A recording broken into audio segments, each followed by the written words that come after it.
Hello students, hope you all are good and revising properly at home. But one thing I would like to tell you everyone, I have noticed that few of the students are not taking revision seriously. आप लोगों में से बहुत से students हैं जो revision को seriously नहीं ले रहे हैं या वो इन चीज़ों को नहीं देख रहे हैं. तो let me tell you there are some points, there may be some points पे आप फील करेंगे टीचर्स आपको कुछ बातें ऐसी कह देते हैं. हमेशा हमें बुकिश कंटेंट के ऊपर नहीं जाना चाहिए. कुछ पॉइंट्स ऐसे होते हैं जो आपके माइंड में हमेशा रह जाते हैं. और कुछ स्टूडेंट्स के मेरे को कॉल भी आए थे एंड दे सेड कि मैम एग्जाम्स जो है वो पोस्टपोन भी हो सकते हैं या फिर कैंसिल भी हो सकते हैं अगर पेंडेमिक सिचुएशन इस तरह से इंक्रीज होता रहा तो. Let me tell you one thing, let us assume the worst let us assume, हम सबसे बेकार अज्यूम करके चलते हैं. मे बी पॉसिबल आपके लिए तो वो अच्छा ही होगा कि एग्जाम कैंसिल ही हो जाते हैं.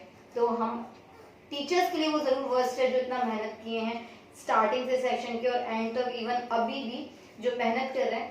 तो स्टूडेंट्स के लिए तो ये बहुत अच्छी एक इन्फॉर्मेशन हो सकती है, एक न्यूज़ हो सकती है. अगर ऐसा कभी होता है तो हम तो फिर भी अज्यूम करते हैं कि चलिए एग्जाम कैंसिल ही क्यों ना हो जाए. But these things will get add up something in your knowledge. These things will get something add up in your knowledge. आपका नॉलेज इंक्रीज होगा. आपको फ्यूचर में कॉम्पिटिटिव एग्जाम्स भी देने हैं तो आपको चीजों के बारे में पता होना चाहिए. सो इट डजंट मीन कि we are studying just for exams only. Do not run behind the syllabus, run behind the knowledge. Do not run behind the syllabus, run behind the knowledge. हमेशा knowledge के पीछे भागो, syllabus के पीछे मत भागो. Syllabus तो हो ही जाता है, वो हो ही गया है तो हम रैपिड रिवीजन कर रहे हैं. लेकिन नॉलेज कहीं से भी मिले, please try to get that because these things will add up something in your own personality और आपकी खुद की पर्सनालिटी डेवलप होगी इससे. Now, major challenges to Indian economy. This is our chapter number 16 from SST for class 10th RBSC. तो अभी आप लोगों को मैं बताती हूँ इस चैप्टर से what we are going to face in the exam. We are going to face 3 questions from this chapter, 1 mark each. 1 mark से 3 क्वेश्चन यहाँ आने वाले हैं 1 मार्क के. तो जो भी स्टूडेंट्स इसमें ये सोच रहे हैं कि टू स्टडी अ लॉट, बहुत सारा पढ़ लेते हैं, बहुत डीप में जाके पढ़ते हैं, they are just wasting their time. So please don't waste your time in reading a lot of concept over there. यहाँ पे आपको क्या पढ़ना है, सारे डेफिनेशंस आने चाहिए. डेफिनेशंस के साथ साथ आपको जो आना चाहिए that is one word answers आने चाहिए. So what are the major challenges to Indian economy. Indian economy के आगे सबसे बड़े जो 3 मेजर चैलेंजेस हैं that is inflation, poverty and employment, unemployment. Inflation, poverty and unemployment, these are the 3 major challenges in front of Indian economy. इन्हीं की वजह से इंडियन इकोनॉमी आज भी डेवलपिंग या अंडर डेवलप्ड की कंडीशन में है, but it is not a developed one. ये डेवलप्ड इकोनॉमी अभी तक नहीं बनी है. The reason behind that, the 3 factors, inflation, poverty and unemployment. अभी क्वेश्चन कैसे बनता है, डायरेक्ट क्वेश्चन ऐसे भी आ सकता है. What are the 3 major challenges in front of Indian economy. So आप क्या लेकर आएंगे, द 3. आप लिखने का तरीका कैसा होगा आपका, the 3 major challenges in front of Indian economy are. आप कैसे लिखेंगे, आपको मैं लिखने का तरीका बताती हूँ. सी आप लिखेंगे किस तरह से, the 3 major challenges in front of Indian economy. इस तरह से आप ये लाइन लिखेंगे, the 3 major challenges in front of Indian economy. फिर उसके बाद आर, हाइफन, कॉलन और उसके बाद यहाँ पर हमेशा आंसर्स को रिप्रेजेंटेटिव बनाइए. ये 3, इससे आपके लाइंस भी कवर होंगे, कॉपी में स्पेस भी कवर होगा और आपको आपका जो कॉपी है वो रिप्रेजेंटेबल लगेगा. Now define inflation, direct question आ सकता है इन तीनों के लिए. Define inflation, define poverty, define unemployment. तो डिफाइन इन्फ्लेशन जो आएगा तो इन्फ्लेशन का डेफिनेशन आपको आना चाहिए. The sudden or the rise in prices of final goods and services and commodities is termed as inflation. The rise and the increase in the prices of final goods, services and commodities is known as inflation. Exactly. आपको ये definition लिख के आना है कि क्या होता है इन्फ्लेशन, कि अचानक से जो गुड्स सर्विसेज हैं या जो कमोडिटीज जो भी हैं, जो प्रोडक्ट्स हैं, फाइनल प्रोडक्ट्स हैं, उनकी प्राइस क्या होती है, इंक्रीज हो जाती है. तो इसी को हम क्या कहते हैं, inflation. How inflation can be measured. Inflation measure करने के 3 इंडिसेस हैं. देखिए इंडेक्स का प्लूरल होता है इंडिसेस. इंडेक्स का प्लूरल होता है indices. So how inflation can be measured? So inflation can be measured by the help of 3 indices. अब मैंने तो यहाँ पे शॉर्ट में लिखा है, आप कैसे लाइन लिख कर आएंगे भाई? Inflation can be measured by the help of 3 indices. फिर वही 1 2 3 फॉलोइंग करके हाइफन लगा के 1 2 3 consumer price index, wholesale price index and producer price index. इनमें चेंजेस आते हैं ना, इनके चेंजेस सर इनको पीछे वाले जो ये वाले सेम इंडेक्सेस हैं प्रायर ईयर के लिए या प्रायर टाइम के लिए जब हम करते हैं तभी हमको पता चलता है कि इन्फ्लेशन आया, अचानक से क्या हुआ, राइज इन प्राइस हुआ. इन तीनों को कंपेयर करके इन तीनों की हेल्प से क्या निकलता है, इन्फ्लेशन, कि हाँ इन्फ्लेशन आया है, महंगाई बढ़ी है. Now types of inflation, there are 2 types of inflation, demand related and cost related. Direct question बनता है 1 नंबर में, व्हाट आर द टाइप्स या how many types of inflation. तो आप लिखकर आएंगे there are 2 types of inflation. सिर्फ यही आंसर खत्म नहीं होता, आपको उनके नेम भी लिखने होंगे. There are 2 types of inflation, one is demand related inflation, another is cost related inflation. अभी देखिए इन्फ्लेशन आता ही क्यों है, महंगाई बढ़ती क्यों है, why inflation occur, why our society got suffer from any of the inflation. Inflation होता ही क्यों है, तो उसके लिए मैं आपको बताती हूँ इन्फ्लेशन किस लिए आता है. There are 2 kinds of inflation, one is demand related and one is cost related. तो मैं आपको demand related inflation के बारे में थोड़ा सा बताती हूँ और cost related. पहले उससे पहले हमें पता होना चाहिए overall demand and overall supply. देखिए मार्केट में किसी चीज की डिमांड ज्यादा है और सप्लाई कम है, उस दौरान भी प्राइसेस इफेक्ट होते हैं, या फिर मार्केट में सप्लाई ज्यादा है और डिमांड कम है, तभी भी क्या होते हैं, आपके प्राइसेस इफेक्ट करते हैं. तो जब भी ओवरऑल डिमांड बढ़ जाती है, ओवरऑल डिमांड बढ़ती है, उस दौरान जो इन्फ्लेशन आता है that is demand related inflation. और जब ओवरऑल आप ये कहेंगे सप्लाई बहुत है और डिमांड ड्रिवन है, इसको बोलते हैं डिमांड ड्रिवन. जब क्या है ओवरऑल आप ये कह सकते हैं कि डिमांड बढ़ने से कॉस्ट जब इंक्रीज हुई तो उसको कहेंगे कॉस्ट रिलेटेड. सप्लाई कम है, मार्केट में डिमांड ज्यादा है. देखिए इन्फ्लेशन 2 तरीके से आता है, तो डिमांड बढ़ जाए या सप्लाई कम हो जाए या फिर ये दोनों ही हो जाए, तभी आते हैं क्या, इन्फ्लेशन. इन्फ्लेशन किस किस वजह से आता है, या तो डिमांड इंक्रीज हो, सप्लाई डिक्रीज हो, या फिर दोनों ही काम एक साथ हो जाए, तभी क्या आता है, इन्फ्लेशन. डिमांड रिलेटेड इन्फ्लेशन कब होता है, जब डिमांड ज्यादा होती है. whenever there is a increase in demand then it will be termed as demand related inflation. And what is cost related inflation, when there is less of supply and demand is more, due to which cost of the commodities will get increased. देखिए supply कम है, यहाँ तो demand ज्यादा है, तो demand ज्यादा होने से सप्लाई भी उतनी ही कर दिए, हम उतनी ही सप्लाई कर दिए, और कॉस्ट क्या कहते हैं, डिमांड की वजह से इन्फ्लेशन हुआ. अब आता है कॉस्ट रिलेटेड इन्फ्लेशन. डिमांड ज्यादा है, सप्लाई कम है. यहाँ पे सप्लाई कम नहीं था, यहाँ पे डिमांड ज्यादा था लेकिन सप्लाई उतना ही था और उसकी वजह से इन्फ्लेशन आया है. यहाँ पे क्या हुआ, डिमांड ज्यादा है, सप्लाई कम है, जिसकी वजह से कॉस्ट इंक्रीज हुई और इसको कह दिया गया cost related inflation. Now cause of inflation, 1 number में क्वेश्चन पूछा जा सकता है what are the causes for inflation.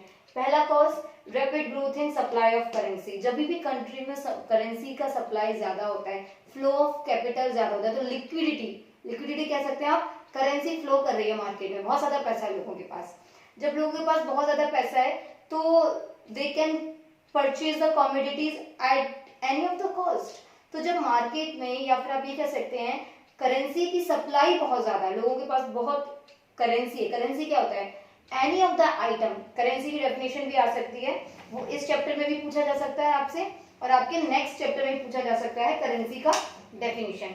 वो इस चैप्टर में पूछा जा सकता है, नेक्स्ट चैप्टर में पूछा जा सकता है करेंसी का डेफिनेशन. तो करेंसी होता क्या है, इसमें एक वर्ड आता है ल्यू, LIEUE, और आपको ये याद रखना है.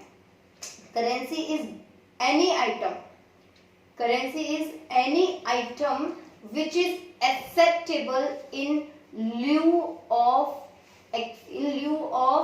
goods and services, या in exchange of. lieu of को ही exchange of कहते हैं, लेकिन lieu of लिख के आएंगे तो इकोनॉमिक का एक वर्ड है.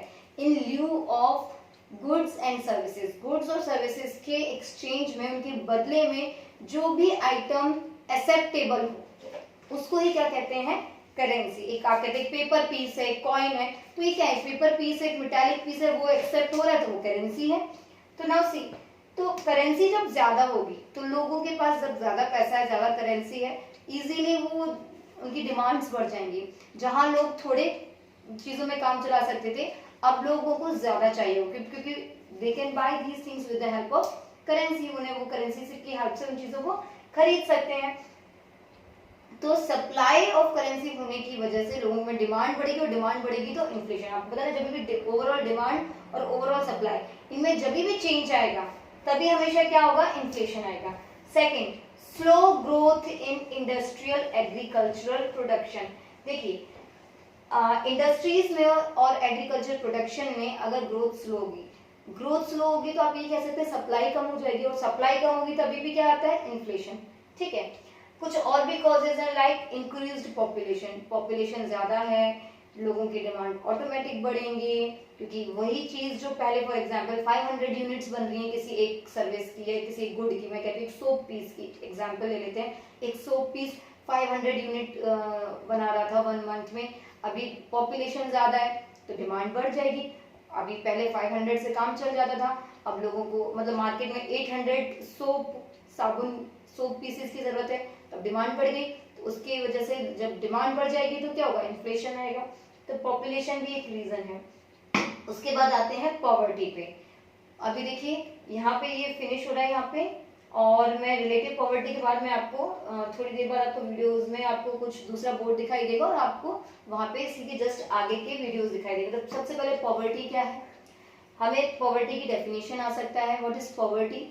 Poverty is that situation of a person in which that person cannot fulfill his daily requirements और basic needs। जो basic needs होती है, जो मैंने 14 चैप्टर में बताया था आपको, फूड, क्लोथ्स एंड शेल्टर, रोटी, कपड़ा और मकान।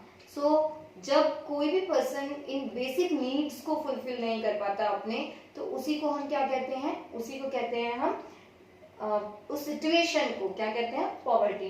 टाइप्स ऑफ पॉवर्टी क्या है? There are 2 types of poverty. ये भी क्वेश्चन आता है और आ भी चुका है, और इनकी डेफिनेशन भी पूछी जा सकती है। What are the types of poverty? There are 2 types of poverty, one is absolute poverty and one is relative poverty. तो जो पॉवर्टी की डेफिनेशन है वही एब्सोल्यूट पॉवर्टी की डेफिनेशन है।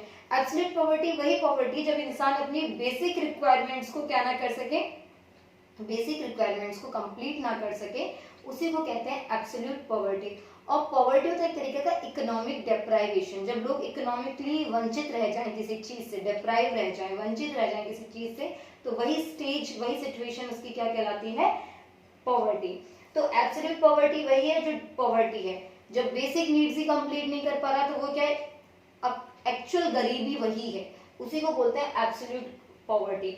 अब आता है रिलेटिव पॉवर्टी। रिलेटिव पॉवर्टी जो सोसाइटी है, सोसाइटी के आप ये कह सकते हैं 2 सेक्शंस को, सोसाइटी के 2 सेक्शंस के बीच की पॉवर्टी को हम कहते हैं कि रिलेटिव पॉवर्टी। फॉर एग्जांपल, एक पर्सन है जो बेसिक नीड्स भी कंप्लीट नहीं कर पा रहा है, दूसरा पर्सन है वो ठीक है अपनी डेली नीड्स कंप्लीट कर लेता है, जैसे तैसे अपने लिए 2 टाइम का खाना, एक कच्चा हाउस मेंटेन करता है, और बच्चों को पढ़ने नहीं भेज पा रहा है लेकिन खाना पीना इतना मैनेज कर पा रहा है, और वो लोग डेली का कुछ पैसा कमा के। फिर उस पर एक क्लास है मिडिल क्लास, जिस मिडिल क्लास में ये हो रहा है कि वो लोग अपने डेली की जरूरतें पूरी कर रहे हैं, स्कूल वगैरह भी बच्चों को भेज पा रहे हैं, और उनके पास कुछ भी सेविंग्स नहीं है, और वो अपने जो मतलब ये कह सकते हैं उनके जो डिजायर्स हैं, वो जो शौक पूरे करना चाहते हैं वो नहीं कर सकते।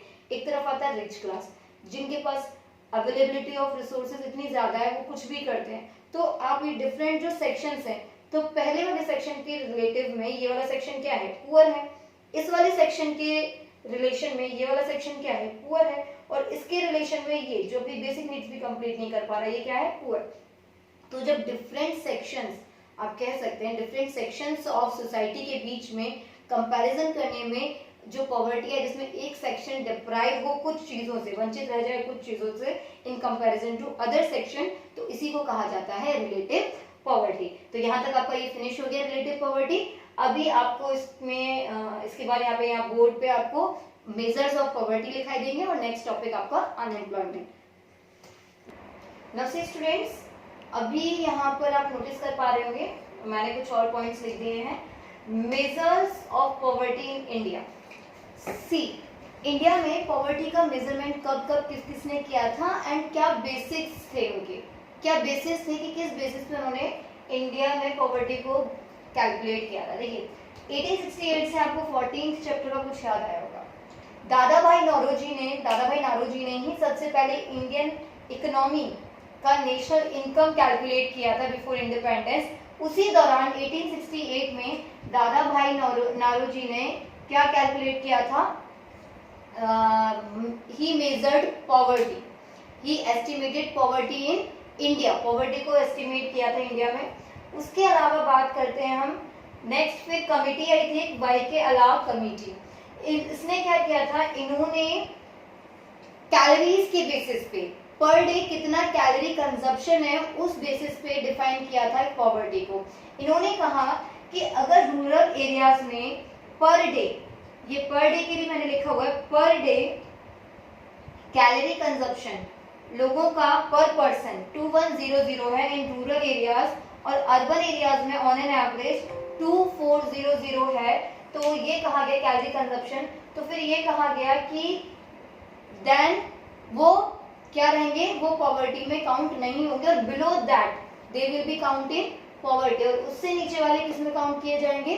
पॉवर्टी में काउंट किए जाएंगे। अगर रूरल एरियाज में इतना कैलोरी कंजप्शन है पर पर्सन 2100 कैलोरीज पर पर्सन और 2400 पर पर्सन, इससे बिलो किसी का कैलोरी इनटेक है, कैलोरी कंजप्शन है, तो इसको क्या कहा जाएगा? उसको कहा जाएगा that person comes under poverty. उसके बाद सुरेश तेंदुलकर, सी रंगराजन, ये पर्सन आए और इन्होंने पॉवर्टी को कैलकुलेट किया। अच्छा, सी रंगराजन और सुरेश तेंदुलकर और सी रंगराजन, इन दोनों ने ही कैलोरी को कंजप्शन को हटाकर इन्होंने एक बास्केट बनाई, पॉवर्टी बास्केट, जिस पॉवर्टी बास्केट में फूड आइटम और नॉन फूड आइटम, क्योंकि यहाँ पे सिर्फ कैलोरी कंजप्शन, इंसान को सिर्फ खाना ही थोड़ी ना है, सिर्फ बेसिक नीड उसका वही थोड़ी ना है, तो इन्होंने एक पॉवर्टी बास्केट बनाई और उन्होंने पॉवर्टी बास्केट में क्या क्या यूज किए? फूड आइटम्स भी और नॉन फूड आइटम्स भी यूज किए, और उस बास्केट में कंजप्शन एक्सपेंडिचर कि क्या कंज्यूम करेंगे और क्या इनका खर्च होगा, एक्सपेंड होगा, इसको लेकर इन्होंने पॉवर्टी बास्केट बनाई। और 2011-12 में जो डेटा आया उसके अकॉर्डिंग अगर एक्सपेंडिचर अगर less than 1000 in urban area है, अगर अर्बन एरिया के लिए कितना है? लेस देन 1000, और रूरल एरियाज के लिए कितना है? 816, तो उनको क्या कहा जाएगा? पुअर कहा जाएगा। और इसके एस्टिमेशन से 21.92% पॉपुलेशन कंट्री की क्या डिक्लेयर हो गई? पुअर डिक्लेयर हो गई। इसी तरह से बात आई कि सीरम राजन ने सेम चीज यूज की, लेकिन इनके अकॉर्डिंग 1407 मिनिमम एक्सपेंडिचर होना चाहिए किसका? अर्बन एरियाज का, 972 होना चाहिए रूरल एरियाज का। तो इसी को क्या कहा गया कि अगर इनसे बिलो किसी का है तो वो किस में जाएंगे? They will be poor. तो अभी आप देख रहे हैं यहाँ पे 1000 है, यहाँ पे 1407 है, यहाँ 816 है, यहाँ 972 है, तो अब और पीपल किस में इंक्लूड हो गए? 29% तक लोग किस में आ गए? पुअर आ गए। यहाँ से इतने परसेंट पॉवर्टी के अंदर आए, यहाँ पर approx 29% people were be considered as poor. उसके बाद सिर्फ यही नहीं कि इन्हीं ने, अभी एक और क्वेश्चन यहाँ से बनता है, NSSO national sample survey Organisation. अब ये जो है NSSO, इसकी फुल फॉर्म, ये भी क्वेश्चन पूछा जाता है, what is the full form of NSSO? National sample survey organisation. इससे भी क्वेश्चन बनता है, और अभी ये क्या है, ये इसकी आता है कि फुल फॉर्म क्या है। उसके बाद बात आती है कि NSSO ने जो है वो डिफरेंट एरियाज से सैंपल कलेक्ट करके, मतलब कौन किसके अकॉर्डिंग पॉवर्टी में आता है, और इसका काम पॉवर्टी के बारे में डिक्लेयर करने का काम NSSO करते हैं। नाउ कॉजेज ऑफ पॉवर्टी, क्या कारण है? पहला सोशल कॉज, देखिए डाउरी सिस्टम। कंट्री में, हमारी इंडियन कंट्री में इतने social evils and dowry system के लिए क्या होता है कि जब लोग डाउरी डिमांड करते हैं तो जिनको डाउरी देना है वो लोग क्या करते हैं? डाउरी अरेंज करने के लिए, दहेज अरेंज करने के लिए क्या करते हैं? कर्ज ले लेते हैं, दे गो इन डेप्ट, उनके ऊपर डेप्ट हो जाता है। फिर उस डेप्ट को, उस कर्ज को चुकाते हुए वो क्या करते हैं, वो कभी भी पॉवर्टी से ऊपर नहीं आ पाते हैं। वो अपना पूरा टाइम किस में रहते हैं, उस डेप्ट को ही क्या करते रहते हैं, ओवरकम करते रहते हैं, उस कर्ज को ही चुकाते रहते हैं, और खुद भी बिल्कुल भी क्या नहीं कर पाते हैं, ग्रो नहीं कर पाते हैं। जैसे डाउरी सिस्टम हुआ, ऐसे ही सोशल इविल्स है death and marriage feast. Death and marriage feast क्या होता है कि सोसाइटी को दिखाने के लिए, समाज में अपना स्टेटस दिखाने के लिए, या फिर भाई शादी आप सिंपल तरीके से कैसे कर सकते हैं, लेकिन अभी तो हो रही है, अभी तो लोग वो भी कर रहे हैं, शादी इतनी सिंपल तरीके से कैसे कर सकते हैं, आपको कम से कम 700-800 लोगों को खाना खिलाना ही पड़ेगा। मैरिज फेस्ट हो गया। ऐसी डेथ फेस्ट जो है, अगर डेथ जो फ्यूनरल हो रहा है किसी का, तो उस फ्यूनरल में लोगों को डेथ फेस्ट भी देना पड़ेगा, मृत्यु भोज भी देना पड़ेगा। तो इन चीज़ों को करने के लिए इंसान के पास पैसा नहीं है, फिर भी क्या करता है, वो फिर से कर्ज लेता है, और उसके डेब्ट को चुकाते चुकाते वो कभी भी उनसे ओवरकम नहीं कर पाता है। तो इसी को कहते हैं हम सोशल कॉज। एक ये कारण है पॉवर्टी का। इकोनॉमिक कॉज, इकोनॉमिक बैकवर्डनेस है। जैसे कि जो ऑलरेडी पुअर था, वो ऑलरेडी पुअर था, तो उसकी वजह से उसके पास बेटर हेल्थ फैसिलिटीज नहीं है, बेटर एजुकेशन नहीं है। तो जब बेटर एजुकेशन नहीं है तो क्या हुआ, वो उसी कंडीशन में रह गए, और इस इकोनॉमिक बैकवर्डनेस की वजह से वो कभी ग्रो कर ही नहीं पाए। पॉलिटिकल कॉज, कोई एक कंसर्न नहीं है, पॉलिटिकल जो पार्टीज हैं या जो गवर्नमेंट है, उनका कोई ऐसा कंसर्न नहीं है कि पर्टिकुलर पॉवर्टी को लेकर ही उन्होंने सारे स्टेप्स लिए हो कि गरीबी को हटाना ही हटाना है। लोगों को कंसर्न हो के इनको रोटी भी मिलनी चाहिए, इनको मकान भी मिलना चाहिए, इनके लिए इनको अच्छे एकोमोडेशन प्रोवाइड कराई जाए। पॉवर्टी को एरेडिकेट करने के लिए पॉलिटिकल पार्टीज ने कोई स्ट्रिक्ट एक्शन या स्ट्रिक्ट आप कह सकते हैं एजेंडा नहीं अपनाया हुआ है। उसके बाद आता है अदर कॉजेज, कुछ और भी कॉजेज हैं, लाइक आप समझ सकते हैं इसमें अनएम्प्लॉयमेंट। एम्प्लॉयमेंट इतना नहीं है तो लोगों के पास बेरोजगारी है, जिसकी वजह से पॉवर्टी कंटिन्यूसली इंक्रीज हो रही है। अच्छा, पॉवर्टी को इरेडिकेट करने के क्या, इरेडिकेट मतलब सोसाइटी से एलिमिनेट, खत्म करने के क्या क्या तरीके हो सकते हैं। पहला, speeding education and health care. ठीक है, हेल्थ केयर सर्विसेज बढ़ा दीजिए। एजुकेशन इंक्रीज करने से ऑटोमेटिक क्या होगा, और एजुकेशन इंक्रीज करेंगे तो लोग स्किल्ड हो जाएंगे, जॉब ओरिएंटेड हो जाएंगे, and they can earn. Now increase in employment opportunity. देखिए, एम्प्लॉयमेंट नहीं है इसलिए लोग गरीब हैं, एम्प्लॉयमेंट नहीं है इसलिए लोग गरीब भी हैं। तो एम्प्लॉयमेंट अपॉर्चुनिटीज बढ़ेगी, ज़्यादा से ज़्यादा जॉब्स प्रोवाइड की जाए, लोगों के लिए जॉब्स अवेलेबल हों, जिस तरह के लोग हैं उस तरह, मतलब हर क्राइटेरिया में, ऐसा ना हो कि सिर्फ एक ही क्राइटेरिया में जॉब्स निकल रहे हैं। हर फील्ड में, हर स्टेजेस में, हर क्राइटेरिया में, हर डिफरेंट सेक्टर्स में जॉब अपॉर्चुनिटीज ज़्यादा से ज़्यादा हो, जिससे पॉवर्टी को इरेडिकेट किया जा सके। कंट्रोलिंग सोशल इविल्स, जैसे मैंने बताया मैरिज फेस्ट, डेथ फेस्ट जो होते हैं, इस तरह के डाउरी सिस्टम, इस तरह की जो सोशल इविल्स है, अगर इनको खत्म कर दिया जाए, इनको कंट्रोल कर लिया जाए, तो पॉवर्टी खत्म की जा सकती है। Now control on population. देखिए, population is also the one of the main reason for poverty, कि गवर्नमेंट कहाँ तक सबके लिए करेगी। पॉपुलेशन ग्रोथ इतनी ज़्यादा पॉपुलेशन है तो अनएम्प्लॉयमेंट बढ़ रहा है, पॉपुलेशन बढ़ रही है, अनएम्प्लॉयमेंट बढ़ रहा है, अनएम्प्लॉयमेंट बढ़ रहा है तो पॉवर्टी बढ़ रही है। तो इसी को हम कहते हैं, तो अगर पॉपुलेशन कंट्रोल की जा सके तो पॉवर्टी को भी कंट्रोल किया जा सकता है। अब इसके बाद आपका नेक्स्ट जो है, देखिए दो इन्फ्लेशन हो चुके हैं, सॉरी दो चैलेंजेस आपके हमने कंसिडर कर लिए हैं, that is inflation and one is poverty. तो इन्फ्लेशन और पॉवर्टी तो आपका क्लियर हो गया। अब आता है अनएम्प्लॉयमेंट। अनएम्प्लॉयमेंट क्या होता है, थर्ड जो है दैट इज अनएम्प्लॉयमेंट। अनएम्प्लॉयमेंट होता है when the workforce is willing to work but there are no more job opportunities are available, then this condition is known as unemployment। लोग स्किल्ड भी हैं, पढ़े लिखे भी हैं, और लेकिन फिर भी बावजूद इसके उनके पास जॉब अपॉर्चुनिटीज नहीं है, तो इसी को क्या कहा जाता है, अनएम्प्लॉयमेंट। अनएम्प्लॉयमेंट का भी एक बहुत बड़ा रीजन है पॉपुलेशन। ठीक है, तो अनएम्प्लॉयमेंट को नेक्स्ट छोटी सी एक वीडियो में कंप्लीट कर लेंगे। आज के लिए अभी इतना ही। Thank you and please keep studying.